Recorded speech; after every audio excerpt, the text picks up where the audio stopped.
바로 이 날을 기억하려고 그러는데 작년에 제가 어떤 설교를 했는지 어떠한 분이 이 자리에 있었는지 전혀 기억이 나지 않아요. 1년 전인데도 왜 그럴까? 1년 전인데 하여튼 매주가 이렇게 하나님 앞에 감사를 드립니다. 하나님께 그래서 말씀을 전할 수 있고 또 나눌 수 있는 기회를 주신 거에 대해서 하나님께 감사를 드리고 또 부족한 또 저의 말씀을 듣기 위해서 이곳저곳에서 모여들고 또 하나님께 함께 예배하는 여러분들 축복하고 또 축복합니다.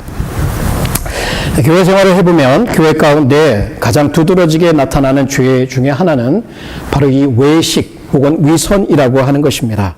우리 믿는 사람들은 무엇이 옳고 무엇이 그른지를 말씀을 통하여 대체적으로 알고 있습니다.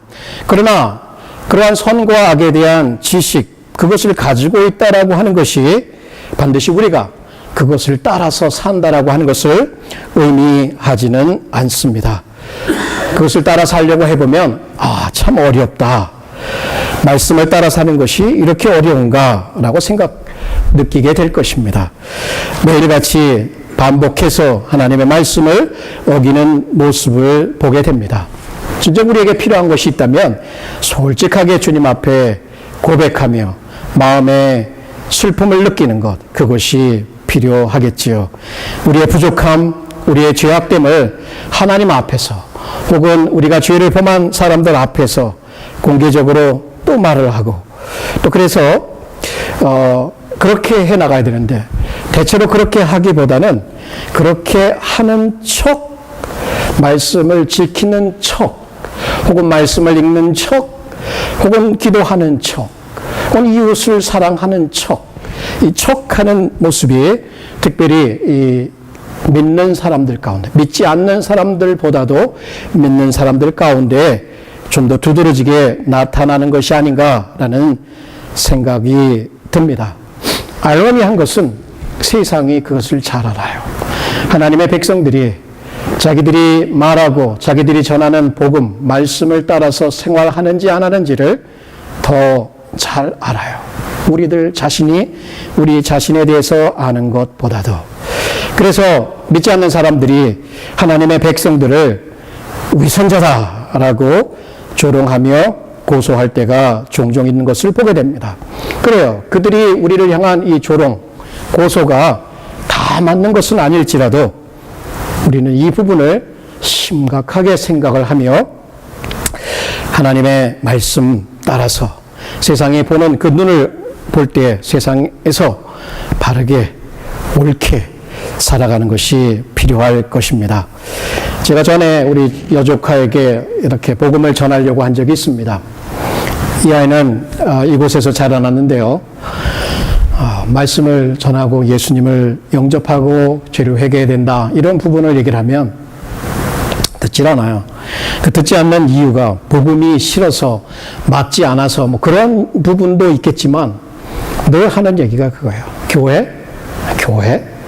거기 교회 가면 아주 위선자들만 가득하지 하면서 저에게 조롱하듯이 그렇게 교회를 가지 않는 이유를 정당하게 설명을 하곤 했습니다. 지금은 많이 나아졌어요. 그렇게까지는 하지 않는데. 그러나 그 말을 들으면서 제가 그랬습니다. 그래, 맞아. 네 말이 맞아. 교회 안에는 위선이 많이 있어. 그 사실이야. 그리고 나도 때로는 위선 행해. 그렇지만 우리들만 위선자가 아니라 이 땅에 살아가는 모든 사람들은 위선의 면을 가지고 살아갈 수밖에 없지 않을까라고 얘기를 하면 그때는 조금 듣더라고요. 자기도 자기의 삶에 그런 부분이 있다는 것을 인정하는 것이죠. 그럼에도 불구하고 그는 하나님의 백성들에게는 좀 더 높은 그 기준을 제시하고, 이렇게 해야지, 당신들은 하나님 믿는 사람이기 때문에 이 정도는 돼야 되지 않아 라고 기대하는, 기대치를 높게 잡는 것을 보게 됩니다. 그래요. 그것은 맞는 얘기예요. 정말 교회 안에서 이 위선은 보여집니다. 더욱이 우리의 마음 깊은 곳에 위선이 있다는 것을 부인할 수가 없습니다. 우리 모두는 좀 더 솔직하다면 이 위선으로부터 완전히 자유하지는 못할 것입니다. 오늘 우리가 읽은 본문에도 사도 베드로 어떠한 분이십니까? 초대교회의 기둥과 같은 아주 중요한 지도자 역할을 하던 그분이 아니었는지요. 근데 그분이 이곳에서 행한 모습이 바로 위선 혹은 외식이다라고 얘기를 하고 있습니다. 그의 기둥과 같은 분이 위선이라고 하는 그 망에 걸려들었다. 이게 어찌된 일인가라고 의아해할 수 있을 것입니다. 갈라디아서 2장 11절부터 14절에 거기에 보면 그러한 위선을 행하는 베드로를 사도 바울은 얼굴을 똑바로 쳐다보고 대면을 했습니다. 당신 그렇게 하면 안 되지 라고 정면 도전을 하며 그를 꾸짖으며 돌아오라라고 말하고 있는 것을 보게 됩니다. 특별히 사도 바울이 베드로에게 전한 말씀은 딱 한 가지예요. You must walk straight according to the gospel of freedom. 자유케 하는 복음을 따라서 외식하지 말고 바르게 행해야지. 바르게 행해야지. Walk straight. 똑바로 걸어가야지.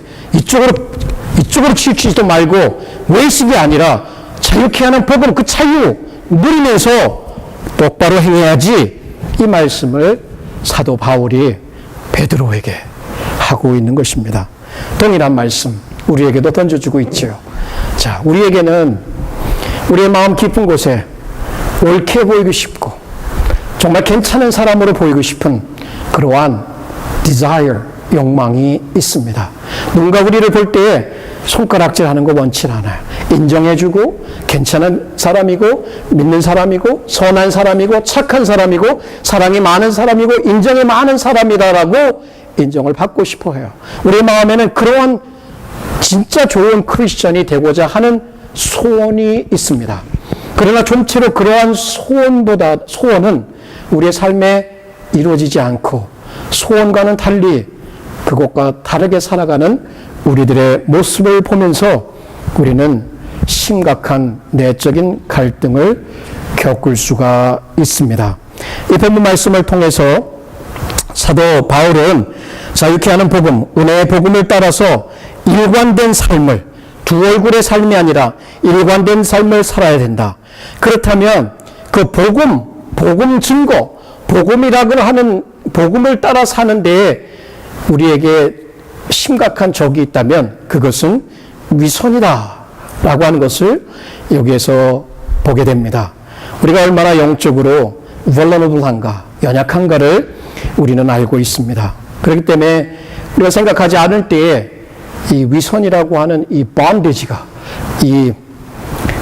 우리를 꼭 잡아버릴 수가 있습니다. 그러나 사도 바울이 갈라디아서를 통해서 한 가지 주고 있는 메시지는 liberty in Christ. 그리스도 안에 있는 자유, 그리스도 안에 있는 이 자유를 누리라고 하는 것이에요. 외식하면 사람의 종이 되는 거예요. 하나님을 두려워하지 않아요. 그러나 그리스도 안에 있는 그 복음을 통해서 그 복음을 따라 바르게 행하면 정말 누가 뭐라고 하든 바른 삶을, 자유한 삶을 살 수 있다라고 얘기를 합니다. 우리가 스스로 만들어 놓은 이 self-installed trap, 이거 hypocrisy예요. 외식이라는 것이 그리스도 안에 있는 우리의 자유와 우리의 정직함을 destroy하고 있어요. 어떻게 해야겠습니까? 어떻게 해야 할까요? 자, 은혜의 복음, 자유의 복음을 따라서 정직하게, 바르게 행하자. 그렇다면 오늘 저는 세 가지 부분에서 이 외식이라는 것을 한번 생각해 보겠습니다. 너무 익숙한 부분, 우리가 익숙하지 않다고 변명할 수 있지만 우리에게 익숙한 이 외식이라고 하는 것, 이것이 어떤 것인가를 한번 살펴보겠습니다. 첫 번째, 외식은 정죄를 당한다는 것이에요. 사도 바울은 1장, 2장을 통해서 여전히 자신의 사도적인 권위, apostolic authority, 그리고 복음을 defend, 변호하고 있습니다. 근데 오늘 이 부분에 와서 사도 베드로가 외식하여 넘어지는 그 에피소드를 들어서 자기가 얼마나 사도적인 권위를 가지고 그 바른 복음을 전하기 위해서 사도 베드로까지라도 대면에서 그를 바로잡는지를 이야기함으로 자기의 사도권과 자기의 복음이 정말 하나님이 주신 복음이라는 것을 여전히 디펜드하고 있습니다. 그런데 여기에 나타난 이 사건은 바로 베드로의 외식에 대한 사건입니다. 우리 11절 12절을 한번 다시 읽겠습니다. 게바가 안디옥에 이르렀을 때에 책망할 일, 이 책망이라고 하는 말 영어로는 stood, condemned 이런 말이에요. 그러니까 정죄를 당한다는 얘기예요. 하나님 앞에서도 정죄받을 만한 일이고 또 자기 자신의 행동과 자기 자신의 삶이 그 베드로가 잘못됐다는 것을 얘기한다는 얘기예요. 책망할 일이 있기로 내가 저를 면책하였노라. 야고보에서 온 어떤 이들이 이르기 전에 게바가 이방인들과 함께 먹다가 저희가 오매 그가 환례자들을 두려워하여 떠나 물러가매. 자, 사도 베드로. 지금 우리가 연대표를 잘 몰라요. 사도 베드로는 한 4차례 정도를 이 예루살렘을 방문했던 것으로 성경에 기록이 됩니다. 첫 번째 방문, 두 번째 방문, 세 번째, 4번이 있는데 몇 번째에 그가 예루살렘 교회에서 이방인들에게 이방인들에게 복음을 전해서 그들이 구원을 받았는데 그 예루살렘 공회가 열려서 그들에게는 환례 같은 거, 유대의 절기 같은 거 지키지 않아도 그냥 우상에게 바쳐진 음식들 먹지 않고 자기를 정결하게 지키는 것, 그렇게 그것만 요구하자. 목 달라 죽은 그런 짐승도 먹지 말고 이렇게 결의를 하게 된단 말이에요. 어쨌든 간에 사도 바울은 일전에 구원받고 난 후에 예루살렘에 올라가서 사도 베드로를 만나서 교제 약수를 했습니다. 바울은 요한과 야고보와 베드로와 교제 약수를 나누고 한 14년이 흘렀습니다. 오랜 세월이 흐른 후에 이 게바는 베드로가 안디옥을 방문하게 됩니다. 그 당시 안디옥이라고 하는 것은 시리아에 속한 큰 도시로서 한 50만 명이 살고 있었습니다. 그 중에 10% 정도 되는 사람들이 유대인들이었고 그것은 기독교 이방인을 향해서 복음의 본부가 되었던 그러한 곳입니다. 그곳에 예루살렘 교회로부터 베드로가 올라옵니다. 베드로 어떤 분이시죠? 가장 위대한, 어떻게 보면 초대교회 위대한 지도자라고 할 수 있는 그분이 안디옥을 방문해서 이방인들과 같이 식사를 해요. 근데 식사 나누는 것이 뭐가 잘못됐는가? 이것이 문제가 됐어요. 그는 이미 사도행전을 읽어보면 이방인들에게 복음을 전했어요. 고넬료라고 하는 이 로마의 백부장에게 복음을 전했습니다. 근데 그 복음을 전하기 전에 하루는 기도하는 가운데 환상을 보게 되고 하늘로부터 보자기가 내려오고 거기에 각종 각양의 더러운 짐승들이 있을 때 하나님의 음성을 듣습니다. 잡아먹어라. 하나님, 내가 어려서부터 이런 것은 이렇게 부정한 음식은 먹지 않습니다. 하나님, 내가 정결케 한 것을 네가 어떻게 부정하다 하느냐 하면서 그 메시지를 듣고 있을 때 고넬료가 보낸 사람들이 와서 그의 문을 두들깁니다.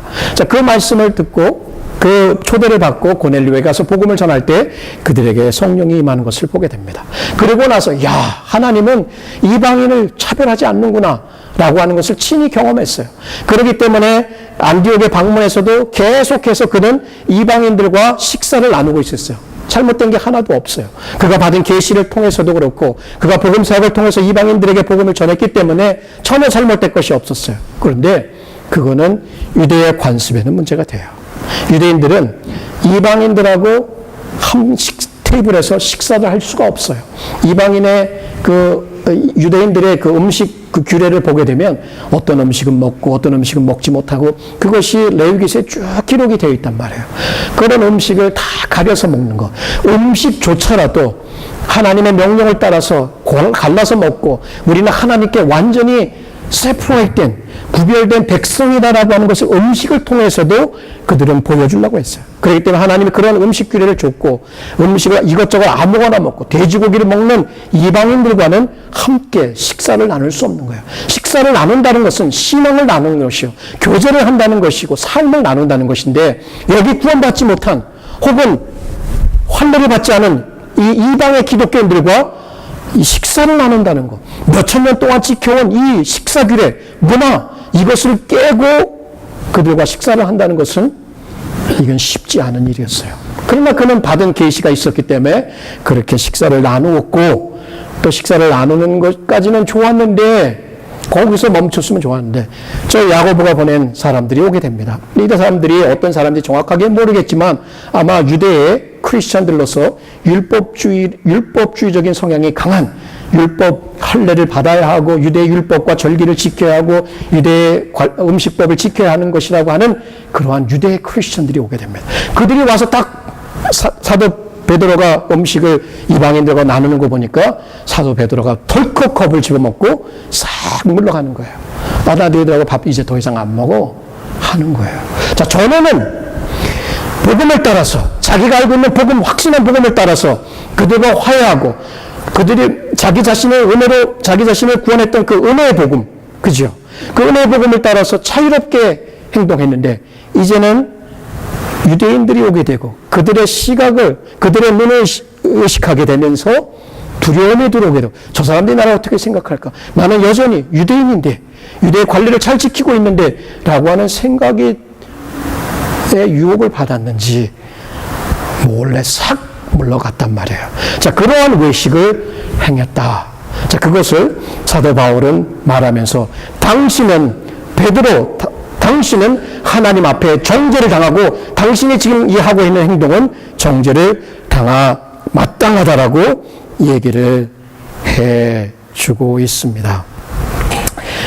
여러분, 우리가 보통 외식할 때, 그렇죠. 우리 마음에는 사람들에게 잘 보이고 싶은 마음이 있어요. 그래서 교회 안에서도 은근히 자기의 얼굴을 가리고, 원래 본 모습을 가리고, 근사한 가면을 쓰고, 말도 아름답게 하고, 미소도 지으면서 괜찮은 양 하지만, 마음에서는 이리의 모습, 혹은 미움의 모습, 분노의 모습을 가지고 있을 때도 있습니다. 이렇게 다른 모습, 두 얼굴의 모습을 가지고 있는 우리들, 특별히 이 사람들하고의 관계를 맺을 때에 이방인들과의 관계 혹은 유대인과의 관계, 베드로가 차별하면서 사람들과 이렇게 만났던 것과 같이 은근히 같은 학교의 소속이라든지 배움의 수준이 비슷한 사람들과 서로 어울리면서 허허허 웃으면서, 그러나 그것은 복음의 본질을 따라서, 자유의 복음을 따라서 행하는 것이 아닙니다. 사도 베드로도 거기에 넘어졌고 바울은 그것이 복음의 핵심인 그것에 정면 도전하는 것이었고 그것을 부정하는 행위였기 때문에 그를 바로잡게 됩니다. 여기에서 우리는 무엇을 배울 수 있을까요? 두 가지. 첫 번째는 이 외식이라는 것은 사람을 두려워하는 데서 온다는 것이에요. 사람을 두려워한다. 사도 베드로 예전에 어땠어요?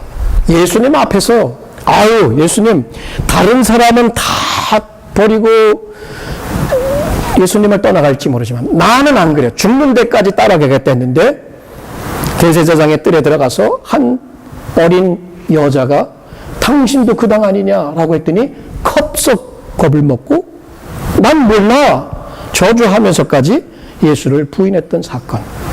옛날에 그랬죠. 물론 성격에 어떤 그런 면이 있었던 것 같아요. 여기서도 보니까 왜 그동안 잘 이 안디옥에 와서 얼마나 좋아요. 복음의 교제를 나누는데 식사를 나누는 거 얼마나 아름다운 장면이에요. 이방인과 유대인이 그리스도 안에서 하나다. 이 모습을 함께 식사하는 것을 통해서 이방인들의 마음을 훈훈하게 하고, 그렇죠. 얼마나 그리스도 안에서 한 몸된 것을 보여주는 이러한 때에 유대인들이 와서 환례를 반드시 받아야 구원받을 수 있다. 유대인의 관습을 행해야 정말 진정한 그리스도인이 될 수 있다라고 하는 그 사람들을 보니까 덥석 겁이 들어왔던 것이에요. 사람을 두려워할 때, 사람의 눈을 의식할 때 우리는 이 외식이라는 그물에 걸려들게 될 수밖에 없습니다. 이것을 극복할 수 있는 길은 하나님을 두려워하는 거예요. 하나님을 두려워하지 않게 되면 우리는 별의별 일을 다 할 수가 있습니다. 여러분이 가장 잘 아시는 다윗 왕의 인생에 있어서 지울 수 없는 오점이 하나가 있죠. 어느 날 발코니에 나와서 거닐다 보니까 저 멀리서 목욕하는 한 여인을 보게 되고 거기에 유혹을 받아서 그 여인과 하룻밤을 지내게 됐는데 거기서 아이가 들어서게 됩니다. 그동안 다윗 왕하면 정말 선왕, 선군, 거룩한 왕이라는 백성들의 존경을 받고 있었어요. 근데 그런 왕이 한 여인을, 남의 아내를 취해서 아이를 갖게 했다. 이거 안 될 일이죠. 어떻게 했을까요? 그러니까 그것을 커버업하기 위해서 우리아를 불러냅니다. 우리아 전쟁터에서 불러서 아주 제너러스하게, 야, 너 그동안 고생 많았는데 아내하고 들어가서 좀 쉬어. 얼마나 나이스해요. 속에는 뭐예요? 어떤 생각을 품고 있었어요? 자기의 죄를 덮으려고 했던 거잖아요. 자, 그렇게 사람들에게 선왕이다, 경건한 왕이다라고 하는 인식을 받고 있었던 그 모습, 그래서 사람들을 의식하게 되고 사람들을 두려워하게 되었을 때에 그는 결국 위선을 행하게 되고 거짓말을 하게 되고 살인을 저지르게 되는, 물론 유해에도 살인을 더하는 그러한 죄악에 빠지는 것을 볼 수가 있습니다. 만약 그때에 하나님을 두려워하는 것이 그 마음에 있었더라면, 만약 저와 여러분의 마음에 하나님을 두려워하는 마음이 있었더라면, 베드로의 마음에 하나님을 두려워하고 자기 복음을 알았잖아요. 복음 분명히 알았고 그 복음을 전했고 그 복음을 통해서 많은 사람이 구원을 받았는데도 불구하고 여전히 그의 행동으로 복음을 부정하고 있는 이 모습, 얼마나 의식적이에요. 얼마나 아이러니해요. 그것이 바로 저와 여러분의 모습에도 있습니다. 부인할 수 없어요. 부인할 수 없단 말이에요. 어떻게 하겠어요? 하나님을 두려워하고 우리의 부족함, 우리의 연약함을 있는 그대로 하나님 앞에 드리며 고백하고 하나님의 도우심을 구해야 할 수밖에 없습니다. 두 번째는 이 잘못 가고 있는 형제와 자매, 그 사람을 회복시키는 것은 믿는 자의 의무이다라는 것이에요. 갈라디아서 6장 1절에도 보면 사도 바울은 형제들아 사람이 만일 무슨 범죄한 일이 드러나거든 신령한 너희는 온유한 심령으로 그러한 자를 바로잡고 네 자신을 돌아보아 너도 시험을 받을까 두려워하라. 여기서 사도 바울이 잘됐다, 이 사람 넘어뜨려가지고 베드로 넘어뜨리면 내가 최고의 사도가 돼, 뭐 이런 거 아니죠. 사도 베드로의 잘못을 그저 사람들에게 드러내려고 한 것도 아니었어요.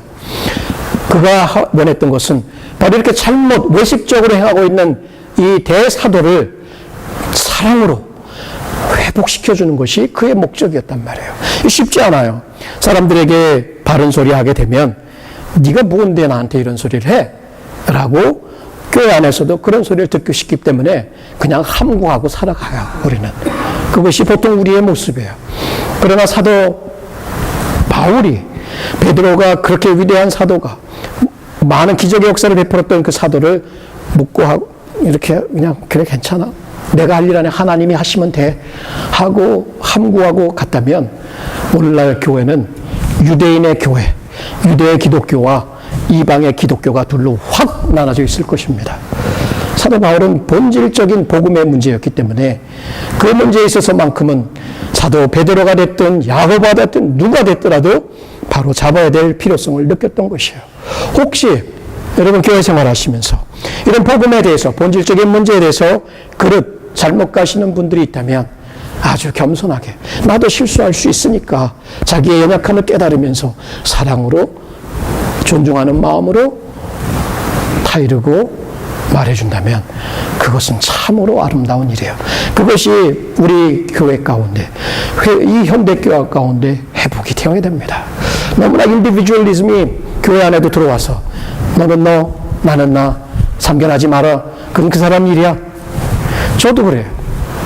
여러분이 잘못된 길을 갈 때 목회자로서 따뜻하게 사랑으로 해야 되는데 사람의 눈치를 볼 때가 있어요. 혹시 내가 잘못 얘기했다가 상처받으면 어떻게 하나? 사도 베드로가 상처받았을까요? 안 받았을까요? 모르죠. 기록이 되어 있지 않지만. 그러나 그의 자존심이 상처를 받았을까요? 받을 수도 있어요. 그러나 분명히 사도 바울이 말한 부분은 진리였기 때문에 그는 받아들였고 교회는 하나가 되었고 후에 갈라지지 않고 한 복음을 사도들이 우리에게 남겨주었고 그 복음이 우리의 손에 들려져 있습니다. 누군가 잘못된 길을 가고 있을 때 그들을 향하여 우월감을 가지고 교만한 마음을 가지고 하는 것이 아니라 나도 넘어질 수 있다는 겸손한 마음으로 사랑으로 회복시켜주는 것, 그것이 우리가 이 말씀을 통해서 배울 수가 있는 것입니다. 자, 외식은 반드시 정죄를 받습니다. 뭐 누구나 다 행하는 건데 사람들 다 외식적인 면이 있잖아. 뭐 그렇게 사는 거지 라고 생각할 것이 아니라 하나님 앞에서 바르지 않다. 사도 베드로는 자신이 알았어요. 그거 잘못된 거 알았어요. He knew he was in the wrong. 잘못된 거 알았어요. 그 양심이 알았어요. 왜? 자기가 전한 복음이 있기 때문에 알았다는 거예요. 우리가 외식할 때 알아요. 우리가 잘못했다는 거. 우리 양심이 얘기할 때 이것은 하나님 앞에 정죄받을 일이라는 것을 생각하면서 복음을 따라서 바르게 행해 나가야 한다는 것을 생각하게 됩니다. 두 번째, 외식은 전염적이다는 것이에요. 전염적. Hypocrisy is contagious. 네, thank you.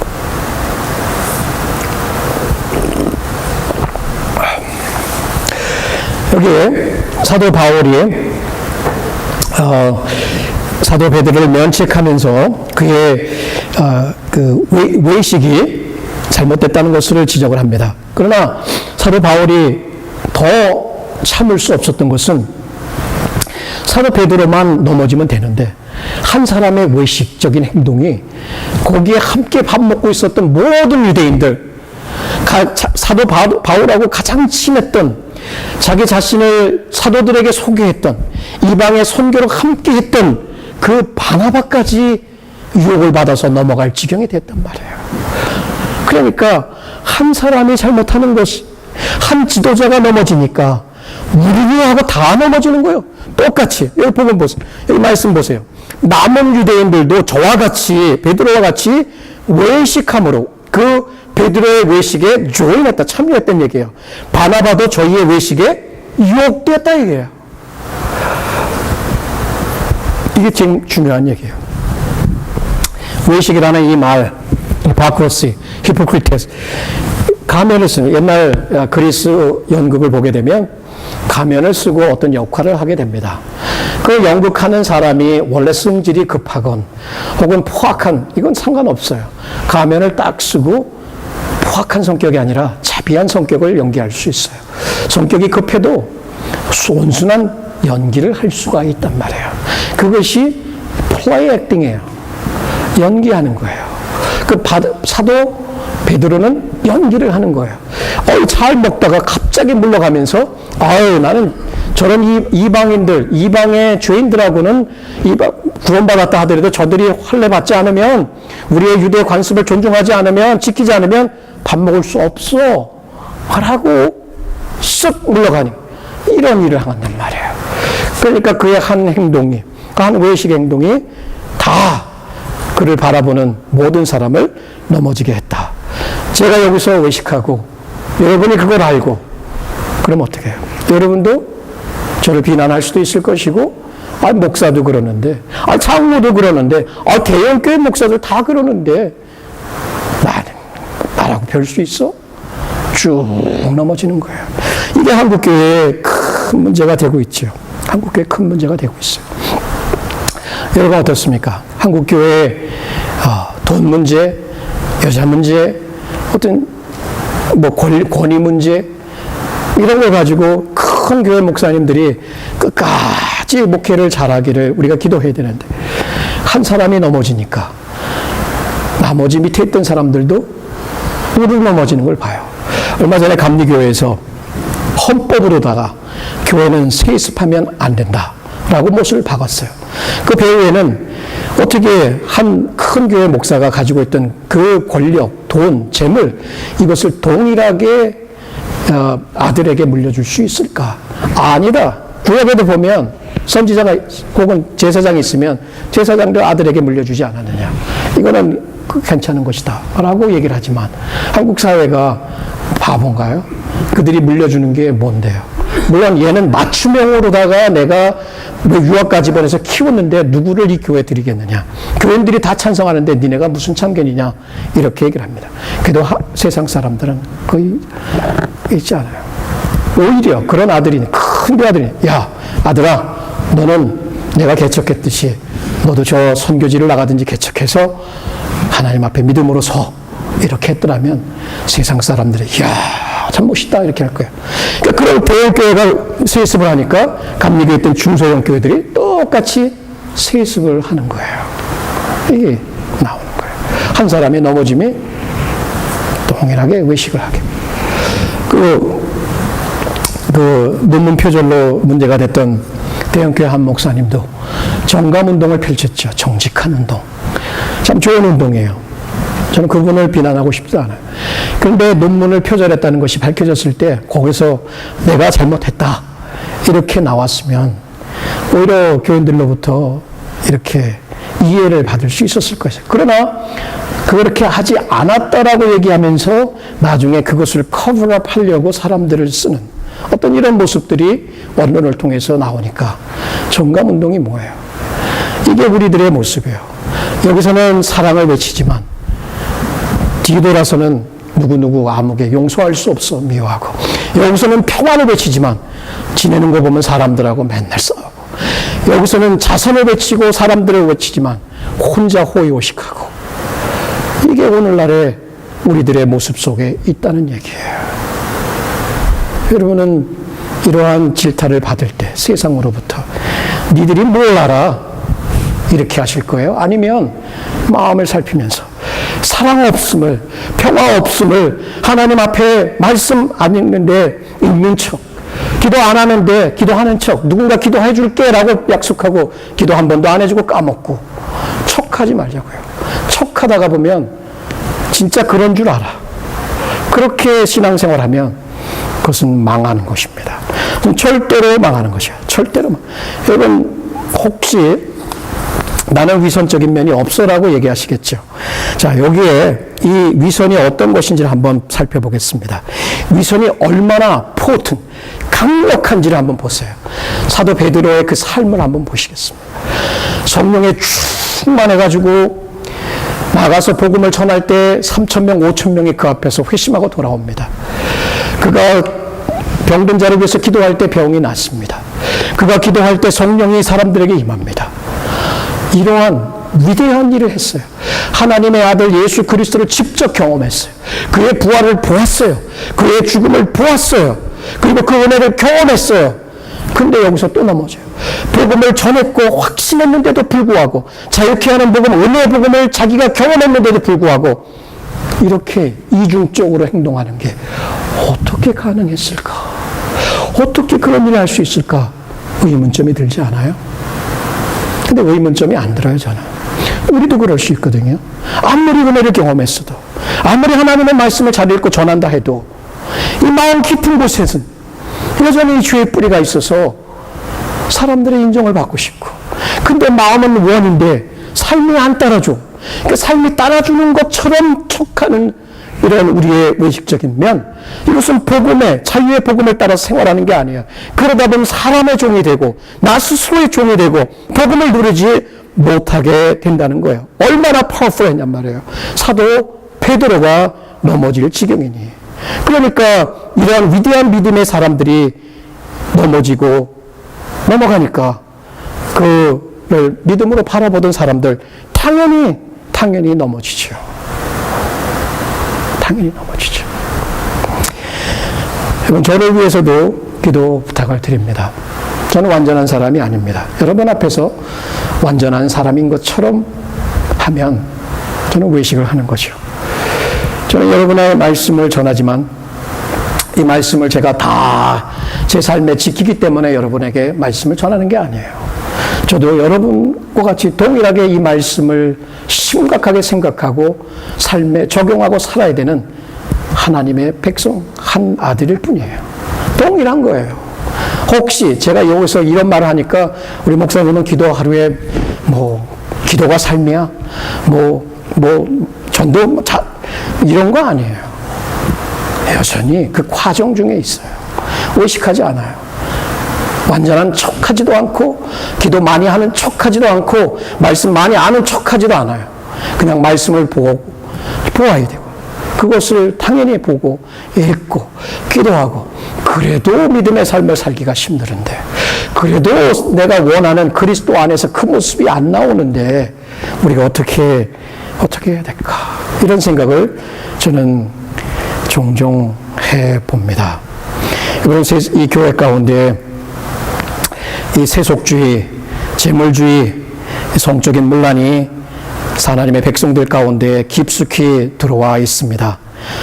기독교인들은 많은 좋은 메시지를 전하지만 그러나 그의 삶으로 이 메시지들을 부정하는 이중적인 모습, 외식하는 모습을 보여주게 됩니다.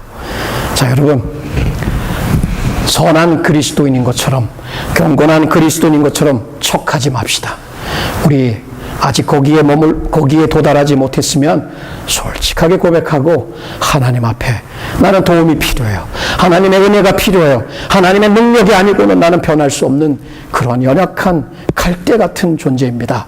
솔직하게 고백하면서 하나님께 겸손히 나아가는 것. 하나님이 나를 통해서 일할 수 있도록 내 안에서 일할 수 있도록 끊임없이 그분과 끊이지 않는 교제를 하는 것. 이것이 저와 여러분에게 필요한 것입니다. 복음을 확신한다면 그 복음을 따라서 바르게 행해 나가야 할 것입니다. 그렇습니다. 이 외식은 하나님 앞에 정죄를 받습니다. 그렇죠. 이거 그냥 다 누구나 행하니까 행한다고 생각하면 안 됩니다. 하나님은 아십니다. 우리의 마음을 하나님은 아십니다. 외식은 우리만 넘어뜨릴 뿐 아니라 우리를 바라보는 많은 사람들, 우리의 자녀들, 우리의 교인들, 세상 사람들을 넘어뜨릴 수가 있습니다. 그렇다면 우리는 어떻게 행해야 돼요? 복음을 따라서 건시스트하게 일관된 한 얼굴로 살아가기를 힘써야 할 것입니다. 세 번째, 외식은 모순적이다는 얘기예요. 모순적. Hypocrisy is contradictory. self-contradictory. 자, 14절 말씀 보시면 그러므로 나는 저희가 복음의 진리를 따라 바로 행하지 아니함을 보고 모든 자 앞에서 게바에게 이르되 내가 유대인으로서 이방을 쫓고 유대인답게 살지 아니하면서 어찌하여 억지로 이방인을 유대인답게 살게 하려느냐 하였노라. 이 말이 무슨 말이에요? 베드로, 당신 보시오. 당신 유대인으로 다 그것을 지켜서 살지도 않으면서 어떻게 이방인들에게 와서 이방인들, 당신들 이 유대의 절기도 지켜야 되고 환례도 받아야 된다고 가르칠 수가 있어. 먹다가 싹 겁나서 물러가면 그런 삶을 살면서 어떻게 그렇게 할 수가 있어.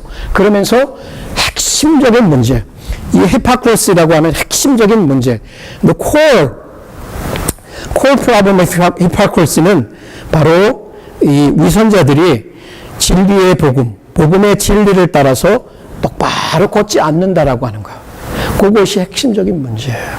사도 베드로가 거기서 넘어졌던 것이고, 그를 지도자를 바라보던 사람도 거기서 넘어졌던 것이고, 바나바도 거기서 넘어졌던 거예요. 유일하게 사도 베드로가 그 문제를 알고 바로 잡아주셨던 것이에요. 하나님의 역사가 아닐 수가 없습니다. 하나님의 역사가 아닐 수가 없어요.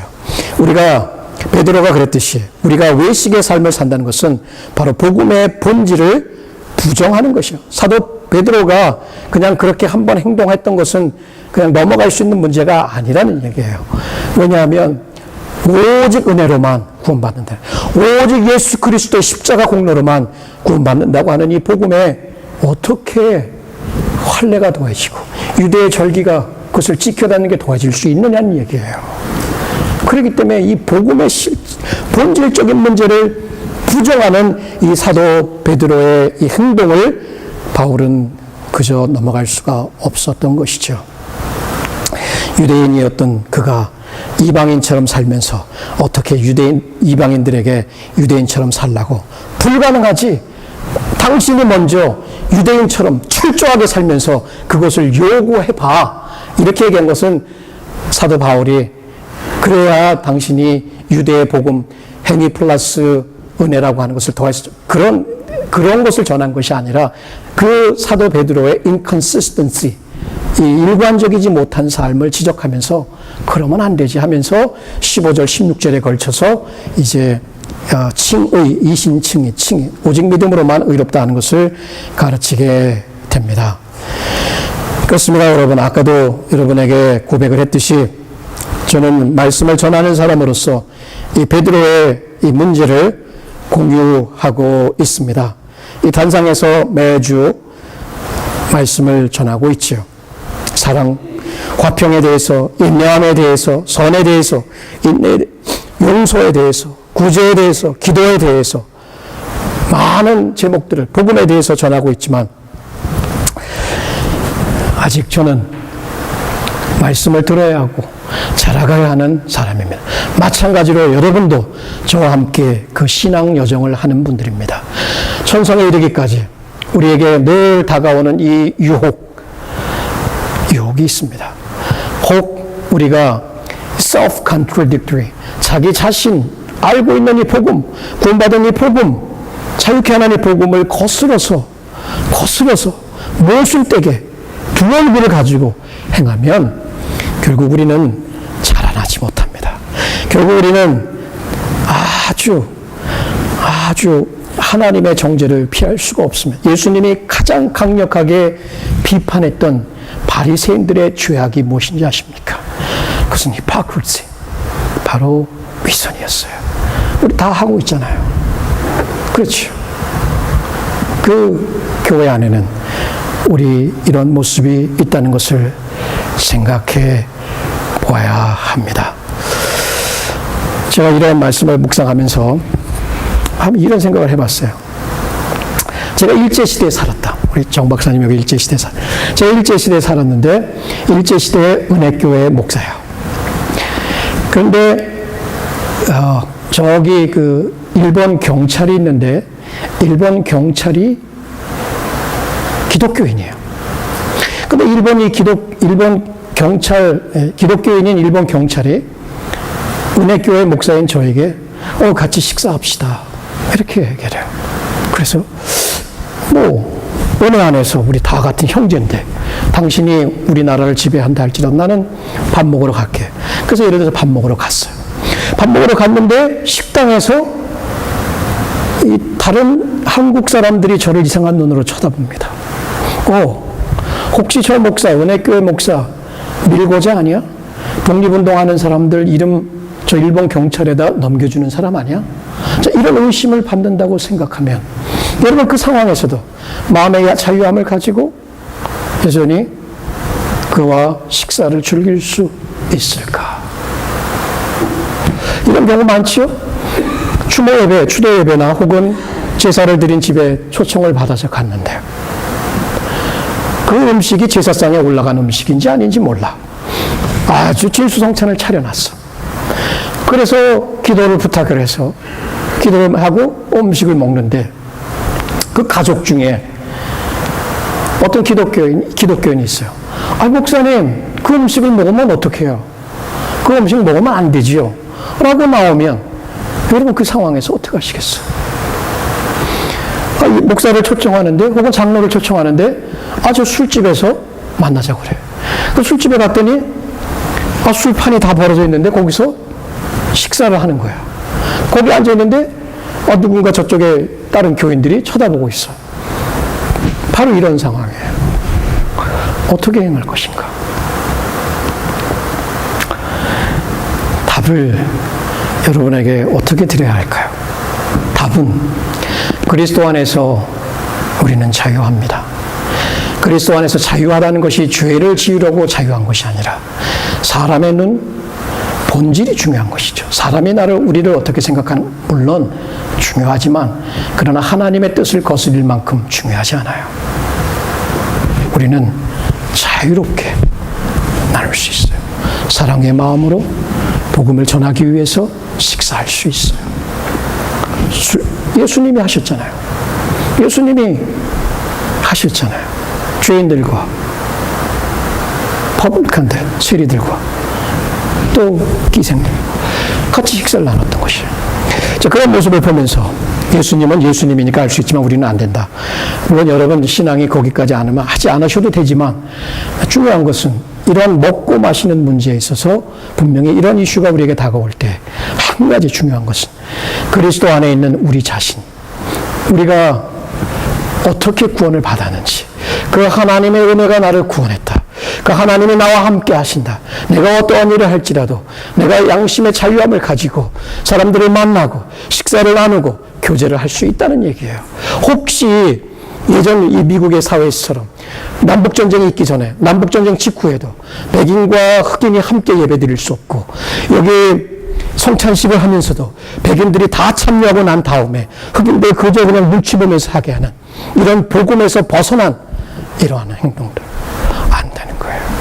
우리가 지역을 바르고 교육을 따라서 나누고 인종을 따라서 나누고 문화를 따라 나눠서 사람들을 차별하면서 어떻게, 사도 베드로는 어떻게 보면 그랬단 말이에요.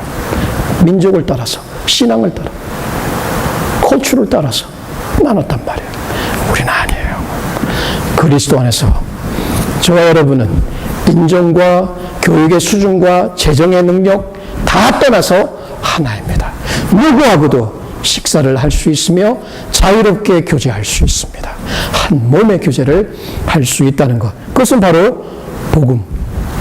그렇다면 좋은 기독교인, a good Christian이라고 하는 이 가면을 쓰고 그 가면을 계속 유지하려고 살아가지 말고 싹 버리고 내 얼굴, 내 모습 정직하게 살아갈 때 거기에는 하나님의 분명한 역사가 있습니다.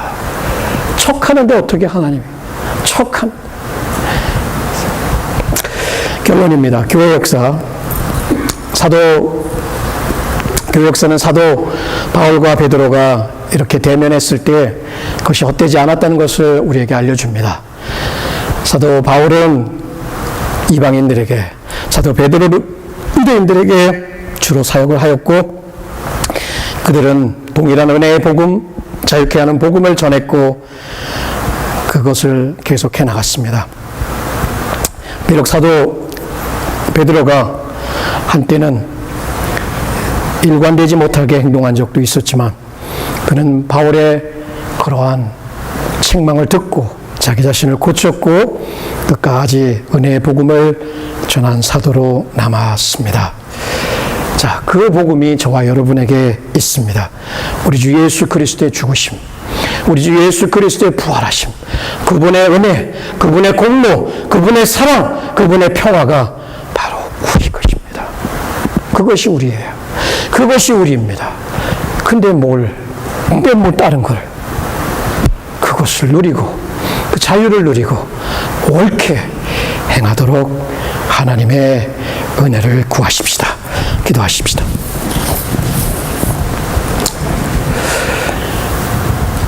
오늘 이 말씀을 듣고 오늘 한 해를 마무리 짓는 이 시점에서 우리가 하나님 앞에 구해야 할 것이 있으면 겸손히 기도하겠습니다.